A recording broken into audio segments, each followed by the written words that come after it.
melaksanakan. Tapi saudara-saudara mengetahui bahasanya walaupun toh sudah kembali kepada Undang-Undang Dasar 45 dengan dekret daripada Presiden, pelaksanaannya sampai kepada tahun 65 tidak sesuai dengan apa yang tercantum dalam Undang-Undang Dasar 45, khususnya dalam rangka melaksanakan mungkin juga merupakan konsep perjuangan daripada Bung Karno itu. Bagaimana dalam membawa daripada kelangsungan perjuangan bangsa Indonesia untuk mencapai daripada cita-citanya itu. Dilihat daripada segi ideologi memang kita bisa mengerti gitu, kenapa tidak segera diterapkan sebagaimana yang tercantum di dalam Undang-Undang Dasar 45, baik mengenai lembaga-lembaga tinggi negaranya maupun juga kekuasaan daripada Presiden, mandataris dan lain sebagainya itu. Karena apa? Sebenarnya Bung Karno juga itu selalu mengatakan kepada kita, dilihat daripada segi ideologi, landasan perjuangan ideologi Bung Karno sebetulnya Marxis gitu.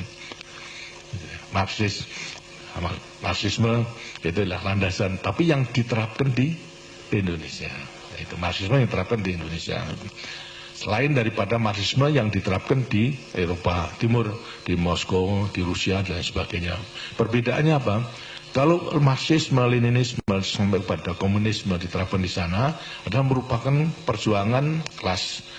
Jadi daripada rakyat pada dasarnya merupakan kelompok yang tidak turut memiliki alat produksi, apa itu pabrik, apa itu tanah dan sebagainya, tidak turut memiliki. Itu merupakan kaum proletar sendiri. Sehingga demikian kaum proletar itu yang sekarang harus disusun untuk memegang kekuasaan, sehingga berlakulah diktator proletariat di negara-negara komunis itu. Sekarang di Indonesia itu tidak demikian. Walaupun kecil rakyat Indonesia itu ikut turut memiliki alat produksi, ikut turut memiliki tanah menjadi sumber daripada kehidupannya. Ikut turut memiliki misalnya alat-alat pandai, jahit dan sebagainya. Terus lain. Lalu digambarkan oleh Bung Karno sebagai seorang yang namanya marhen. Marhen itu adalah sepetani yang mempunyai sawah kecil. Karena itu lantas sekarang untuk menerapkan itu, diterapkan seperti keadaannya si petani namanya marhen itu, lantas sekarang Marxisme yang diterapkan di Indonesia adalah marhenisme. Tapi pada dasarnya adalah Marxis. Karena itu dalam mempraktekkan mengenai setelah kembali dekret Presiden 5 Juli itu 59, bahasanya ya tidak meninggalkan daripada jiwa dan semangat Marxis itu. Buktinya apa? Buktinya adalah lantas kemudian mengembangkan daripada perjuangan beliau mengenai mempersatukan semua kekuatan dan ideologi. Diajak semua kekuatan dan mempunyai ideologi itu dalam pesta satu meja itu, yang kemudian lantas bersama-sama untuk mencapai cita-citanya itu. Nah, dalam rangka inilah kemudian lantas timbul Nasakom itu, nasionalis, komunis dan agama itu. Nah, ini yang kemudian menjadi pusat daripada kuat pemikiran Bung Karno. Dan ini sudah saya saya ketahui sejak tahun 58. Pada waktu saya menjadi Panglima Divisi Diponegoro. Pada waktu itu beliau mengunjungi daerah dalam rangka saya sebagai penguasa perang. Saya mendampingi beliau di mobil dari Banteng, Banteng sampai kepada kota tempat penginapan. Banyak saya laporkan soal keamanan. Kemudian saya tanya kepada beliau, Pak, karena setelah pemilihanmu pada waktu itu untuk Dewan Kesultanan, ya Pak, ini mengenai PKI di Jawa Tengah itu menang, apakah tidak membahayakan Pancasila? Saya menanyakan itu. Karena ideologi Pancasila sama ideologi daripada komunis dengannya akan mendirikan negara komunis juga. Dan ternyata sekarang sudah menang, apa tidak membahayakan daripada Pancasila? Beliau menjawab bahasanya bahwa karena kenyataan PKI itu mendapat dukungan daripada rakyat. Merupakan kekuatan yang harus kita perhatikan, kita perhitungkan. Karena itu harus kita berjuang untuk menjadikan PKI itu adalah PKI Pancasila. Nah, saya nanya, apa mungkin Pak? Nah, beliau mengatakan ini perjuangannya bahwa serahkan kepada saya. kamu udah usah turut-turut gitu. Nah, ya sudah. Di situ saya sudah melihat bahwasanya beliau tidak akan menghilangkan daripada PKI, akan menggunakan. Kemudian apalagi juga setelah kemudian lantas konsep Nasakom tersebut tidak hanya ke dalam negeri, tapi juga sudah dijual luar negeri lewati pidato beliau di Perserikatan Bangsa-Bangsa itu. Jadi tahun 58 saya sudah menanyakan apa tidak membayarkan. Nah, kemudian terjadi mengenai soal KUB G30 SDKI, dan secara kebetulan saya mempunyai kepercayaan untuk mendampingi mengatasi daripada keseluruhannya, sehingga saya tinggal saja. Lah Pak, saya dulu kan sudah tanya bahasanya PKI Pak tidak membayarkan Pancasila. Yang kemudian lantas ternyata sekarang demikian. Tapi beliau masih mengatakan itu mengenai peristiwa G30S dan meninggalkan jenderal-jenderal itu dalam revolusi hanya merupakan suatu hal yang kecil. Yang kita juga agak deg-degan, agak masa meninggal gugurnya daripada jenderal-jenderal hanya merupakan suatu kejadian yang kecil. Baiklah itu. Tapi bagi saya bukan jenderalnya, benar-benar PKI komunis itu sudah mengancam Pancasila. Itu bagi saya. Tapi bagi beliau adalah masih berusaha pada konsepnya untuk mempersatukan daripada lebih. Karena itu setelah G30S konfliknya itu timbul dalam mengatasi situasi demikian. Ada perbedaan di antaranya konsep rakyat mengharapkan, menginginkan PKI itu dibubarkan karena sudah berulang-ulang untuk mengadakan KUB dan sebagainya. Sedang Bung Karno itu adalah tetap ingin mempertahankan daripada PKI dalam rangka konsep Nasakomnya itu.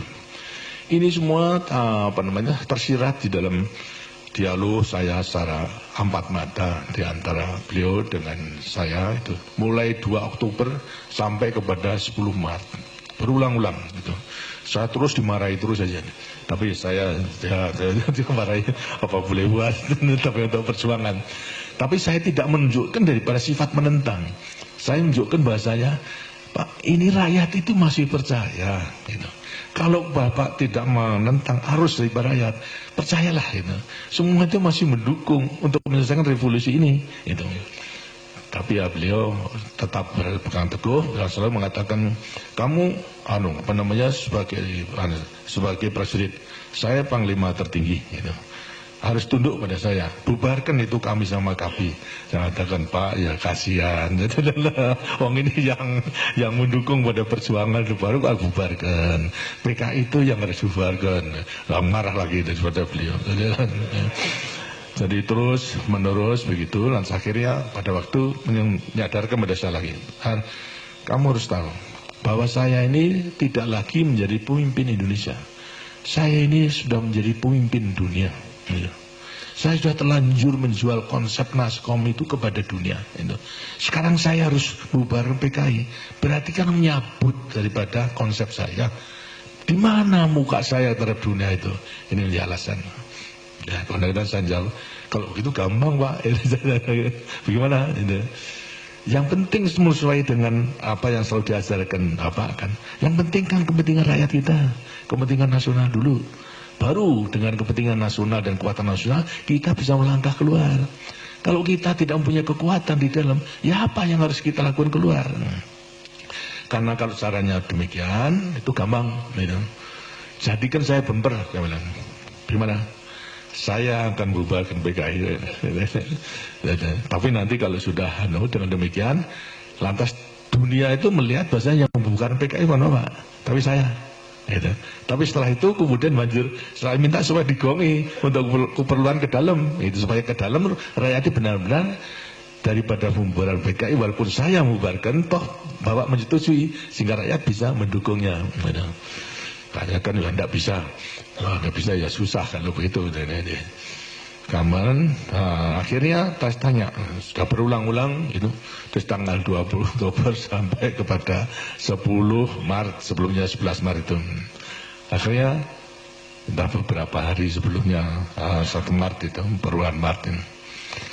Saya masih belum sakit pada waktu itu, dipanggil gitu. Berdua, lantas beliau dalam keadaan santai, pakai celana kolor sama kaos saja. Saya mel, itu ada apa? Lantas saya ya minum dan sebagainya. Akhirnya menanyakan saya sambil jawab, Har, jane aku ya kok kapake. Dosa saja. Jadi saya juga madep pada waktu itu, Pak. Itu sangat longso kita melihat itu. Lantas saya mengatakan pada beliau, Pak, jadi Bapak belum ngerti. Begini, kan Bapak sudah tahu kalau saya itu anaknya petani, anaknya orang kecil, gitu. Tapi walaupun orang kecil, ayah saya, orang tua saya itu punya kudangan terhadap anaknya. Itu. Oh, boy, begini pesan kepada saya, Har, kalau kau kelak menjadi orang, bisa mikul dur mendem jeruk pada orang tua, itu kudangan daripada ayah saya. Ya saya taati. Nah sekarang ini saya sebetulnya memandang Bapak itu tidak hanya sebagai presiden militeris, tidak hanya sebagai panglima tertinggi, juga tidak sebagai hanya pemimpin besar revolusi, itu presiden seumur hidup, tapi juga saya pandang sebagai ayah saya sendiri. Lah saya ini maksud saya mikul dur mendem jeruk pada Bapak, tapi yang mau dipikul dur mendem jeruk tidak mau. Saya kata tenan kok ini. Lah kalau tidak tenan saya dimarahin, sudah tidak mau datang mari ya. Bolak-balik dimarahin saja. Jadi dengan mulian di sini ada perbedaan antara syarat. Sarannya mengatasi keadaan. Saya mengatakan menampung arus daripada bubar PKI, beliau masih belum, tapi tidak mungkin daripada beliau untuk melaksanakan karena perhitungan ke dalam dan politik ke luar tadi. Nah saya bisa mengerti karena itu saya katakan jadikan saya bembel gitu. Itu saya bukan PKI, tapi setelah itu Bapak ngegoki, itu artinya merestui di setelah beberapa perselang. Itu kesimpulannya, dan kemudian masih ragu-ragu nanya. Dan saya memang tidak punya maksud untuk menumbangkan Bung Karno, walaupun teman-teman saya, kolega saya telah mengajak kekuasaan di tangan kita. Kenapa harus kita tunggu-tunggu? Gitu. Buat sekarang sudah kita gulingkan saja. Saya mengatakan, maafkan, gitu. Saya tidak mempunyai pikiran di situ, karena saya tidak mau meninggalkan sejarah titik hitam dalam kertas putih kepada kehidupan angkatan perang kita. Saya tidak mau untuk merebut, mengajak kepada anak buah untuk merebut kekuasaan, saya tidak mau. Tapi kalau saudara-saudara mau, silakan. Saya tidak turut. Akhirnya tidak ada yang mau. Jadi tidak ada yang tidak mau. Sekarang kita harus menyelesaikan semua itu secara konstitusional. Gitu. Ya memang lama, tapi inilah jalan yang harus kita tempuh. Gitu. Akhirnya semua setuju, hanya mengatakan yang kritik pada saya terlalu falsafah Jogja, yaitu seperti Andong, alang-alang asal pelakon gitu loh. Ya apa boleh buat aja. Tapi yang mereka tidak mengerti, yang penting itu kan kelakonnya itu. Jadi kelakonnya dengan berhasil, bukan alon-alonnya, kelakonnya itu dan berhasil. Ya karena mereka salah menafsirkan, sehingga kemudian terjadi pada 11 Maret sidang kabinet. Di situ ada pemberitaan mengenai soal istana sudah dikepung oleh pasukan yang tidak dikenal. 10 Maret, enggak 11. 12 11 Maret itu keluarnya kan 11 Maret ketika itu juga 11 Maret itu kemudian lantas ada demikian sampai Bung Karno kemudian ke Bogor dalam keadaan sangat memprihatinkan, disusul dengan Waperdam keseluruhnya dengan helikopter ke Bogor. Kemudian di antara 3 perwira, yang 2 menjadi menteri, yang 1 adalah Panglima Kodam, sama Pak Basuki Rahmat, kemudian lantas Yusuf sama Amir Muhammad sebagai Panglima Kodam. Melihat situasi demikian, itu sangat memprihatinkan, mempunyai ide untuk untuk menemani Bung Karno ke Bogor. Itu baik. Tapi karena masih ingat ada atasannya, sehingga lapor kepada saya. Saya dalam keadaan sakit pada waktu itu, memang di tempat tidur karena kumat. Tenggorokan, kalau sudah kumat sampai kepada kursen dan sebagainya, tidak bisa menghadiri sidang kabinet pada waktu itu. Kemudian datang ke rumah, menceritakan semua kejadiannya. Lalu minta izin untuk menemani Bung Karno di Bogor. Saya izin, silahkan, baik. Lantas tanya, pesan apa Bapak? Saya mau pesan satu, sampaikan salam dan hormat saya. Yang kedua, sampaikan kalau saya sakit, itu tidak bisa hadir tadi. Yang ketiga, sampaikan aja, kalau saya diberi kepercayaan, keadaan ini saya atasi. Itu saja. Terus tidak macam-macam. Jadi saya hanya mengatakan, kalau saya diberi kepercayaan, keadaan ini akan saya atasi. Dengan demikian, saya perhitungkan bahwasanya segala lamanya dialog antara beliau dengan saya itu, beliau sudah menangkap itu, Lalu ini berangkat. Setelah datang ke sana, ya lapor dan sebagainya, semua dimarahi dengan sendirinya. Sama menteri, kemudian sampai terjadi demikian. Kemudian lantas sampai, bagaimana cara mengatasinya? Ya, aja Pak, percayakan aja pada Pak Harto. Marah lagi, beliau, kurang apa saya percaya pada Harto? Sudah diberi pangkat naik, jadi lain sebagainya. Ya, tapi barangkali perlu tertulis. Nah, baru kemudian kan biasa kalau begitu dibuat surat tertulis, dibuat 3 jenderal, ditambah dengan semua Waperdam, Bandrio, kemudian Pak Lemena sama Khairul Saleh, terus sekretarisnya Sabur, gitu, dibuat. Akhirnya kemudian ditandatangani. Nah, itulah perintah 11 Maret lahir, ditandatangani, sudah mendekati sore, dan isinya adalah memberikan wewenang kepada saya di mana perlu untuk mengambil tindakan atas nama beliau, gitu, untuk mengamankan daripada perjuangan revolusi dan lain sebagainya. Itu terus merupakan suatu wewenang yang luar biasa itu. Dan kemudian lantas ini dibawa ke Jakarta. Sudah agak malam, ada waktu kurang lebih yang mendekati Isya itu. Kemudian saya masih di rumah, disampaikan, saya baca, saya putuskan kemudian bubarkan PKI. Itu. Bubarkan PKI, kemudian lantas karena persyaratan pada waktu itu harus sebelum mengambil keputusan ada koordinasi dengan menteri-menteri Panglima Angkatan. Saya ada rapat, ada di Kostrad.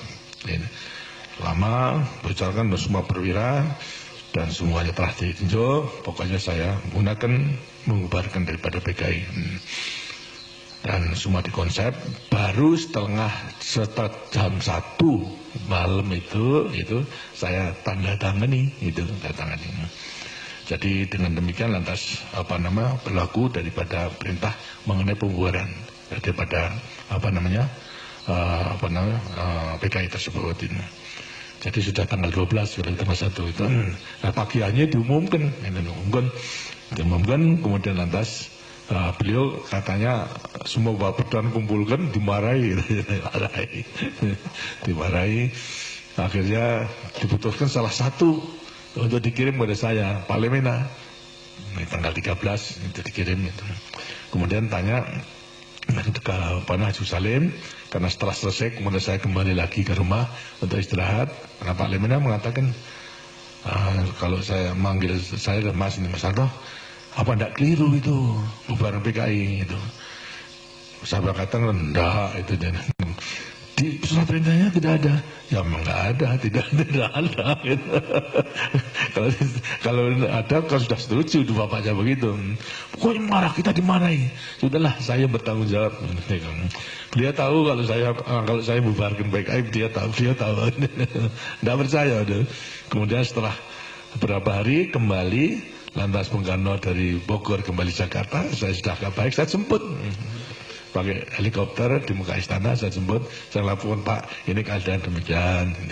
Terus saya katakan PKI sudah saya bubarkan, itu tinggal Bapak sekarang ngagongi.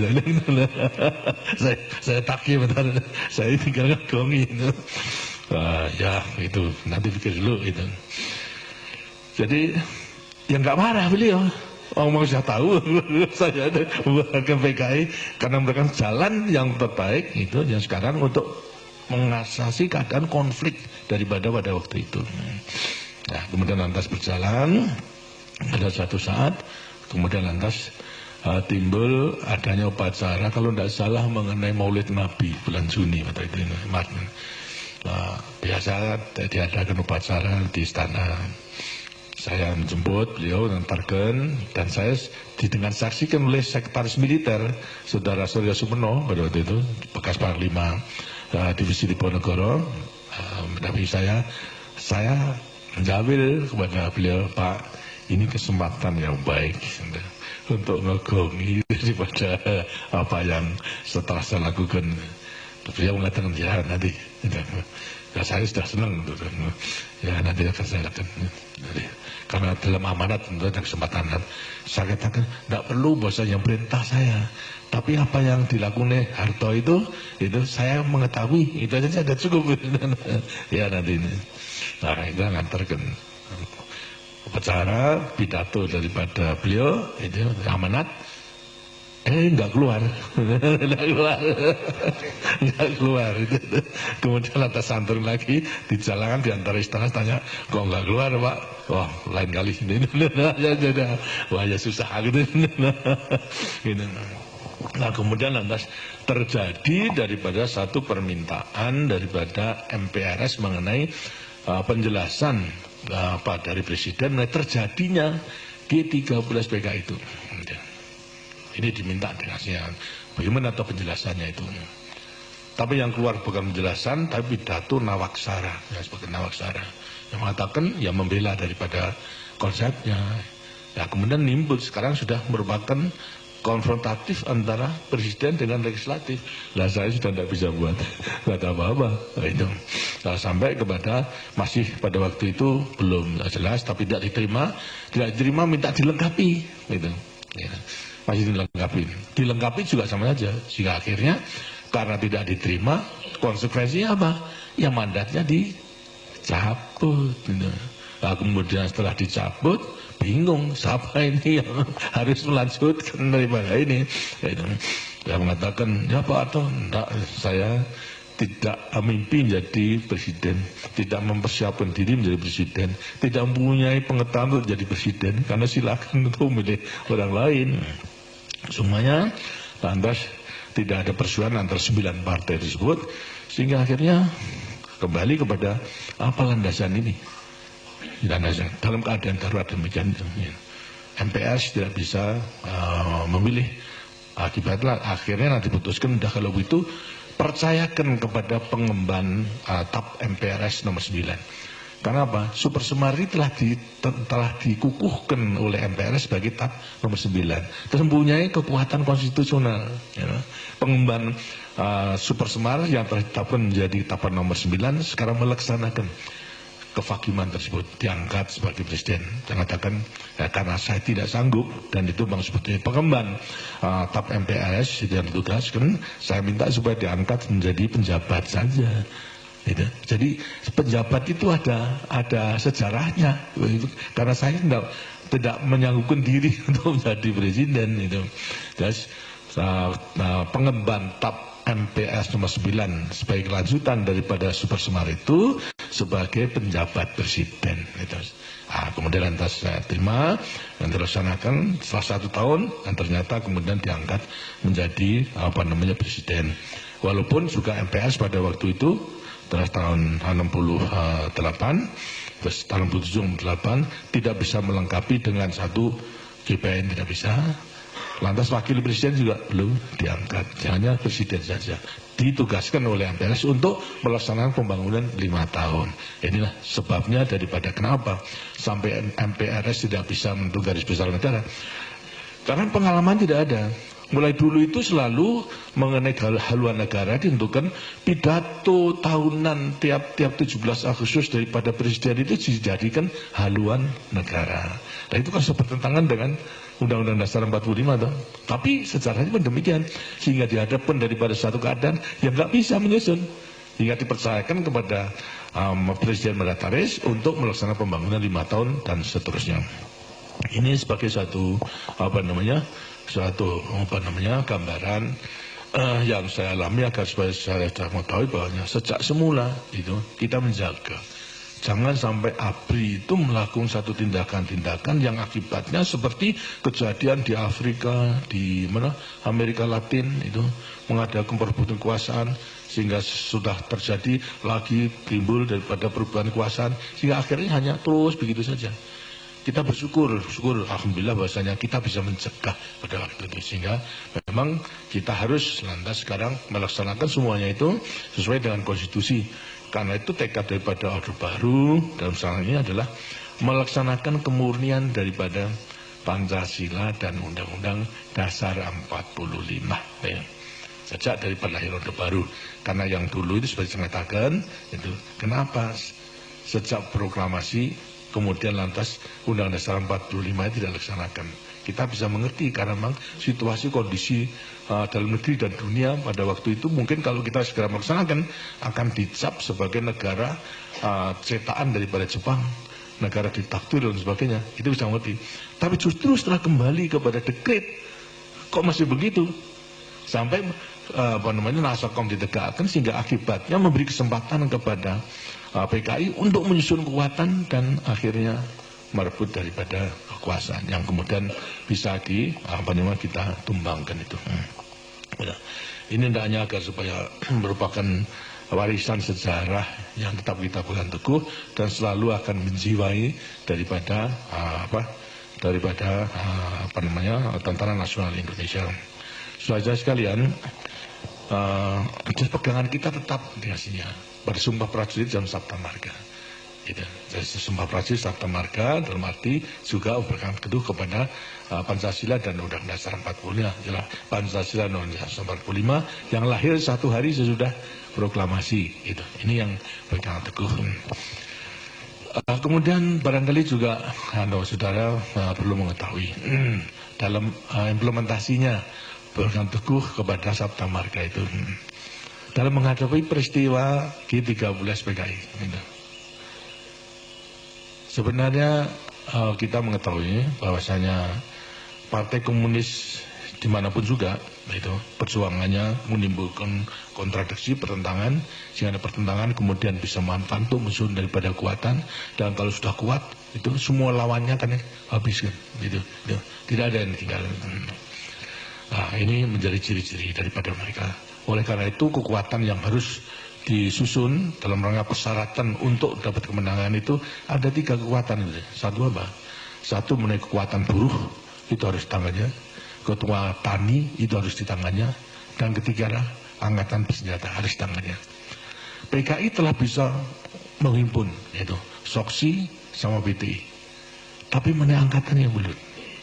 Karena itu mereka mempunyai ide dalam rangka konfrontasi dengan Malaysia membentuk angkatan kelima. Itu mempersenjatai daripada buruh sama petani. Karena yang memang tidak bisa, belum dimiliki. Sedangkan daripada angkatan sebagai banyak yang berjuang dan hasilnya tidak akan mudah begitu saja. Karena itu ini tidak tercapai, sehingga satu-satunya jalan itu sebetulnya karena apa? Terdesak oleh perhitungan waktu. Terdesak oleh perhitungan waktu pada waktu itu apa sebabnya?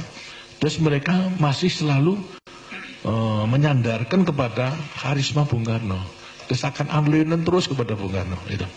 Dan pada waktu itu ada berita kalau Bung Karno dalam keadaan sakit, diramalkan oleh dokter daripada RT, didatangkan kemungkinan ada 2, lumpuh atau meninggal. Nah, beliau daripada PKI mengatakan kalau ini terjadi sebelum dia kuasa akan hancur.